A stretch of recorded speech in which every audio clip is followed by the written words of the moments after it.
एक बार एक फकीर बाबा को एक गांव से दूसरे गांव जाना था। क्योंकि सफ़र लंबा था तो रास्ते में ही शाम हो जाती है। तो जिस गांव में शाम होती है बाबा वहीं पर रुक जाते हैं। जैसे ही लोगों को पता चलता है कि गांव में एक फ़कीर बाबा आए हैं तो लोग सत्संग के लिए जमा हो जाते हैं। सत्संग के बाद लोग अपने जो निजी मसाइल थे, जो भी प्रॉब्लम्स थे, उसके बारे में बाबा से पूछने लगे।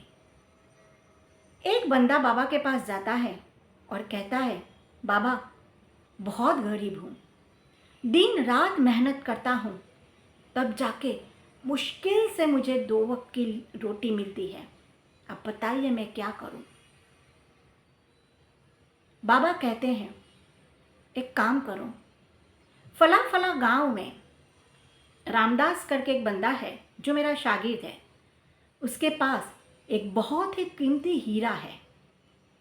तुम वो हीरा उसके पास से लेकर आओ, उसे बेच दो तो तुम्हारी 7 नस्लें आराम से खा सकेगी।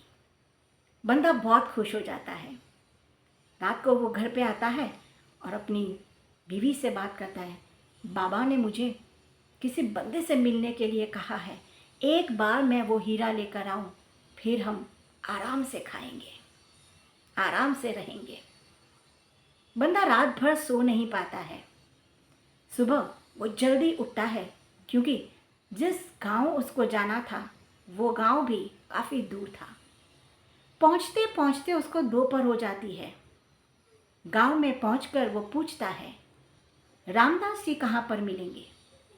रामदास जी वहीं पर थे। बोलते हैं, बोलो क्या काम है। बंदा कहता है, फ़कीर बाबा ने मुझे भेजा है। उन्होंने कहा है कि आपके पास बहुत ही कीमती हीरा है।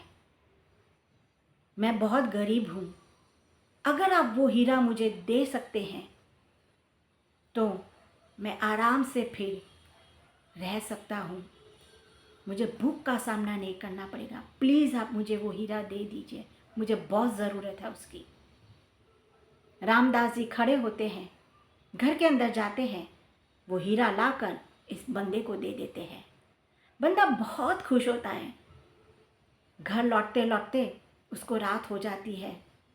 घर पे आके बीवी से कहता है, कल ये हीरा मैं बेच कर आऊँगा, फिर देखना कितने पैसे होंगे हमारे पास। आज फिर एक बार बंदा रात को सो नहीं पाता है। सुबह वो जल्दी उठता है, निकल जाता है, लेकिन हीरा बेचने के लिए नहीं।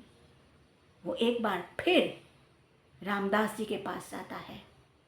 वहाँ जाकर वो हीरा उनके हाथ में थमा देता है, ये लीजिए आपका हीरा वापस।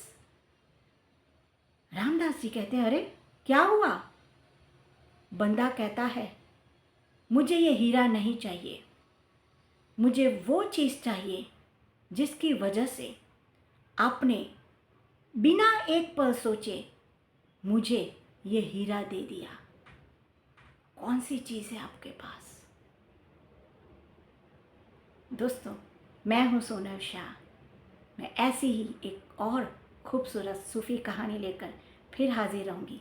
तब तक आप अपना ख्याल रखिए। नमस्ते।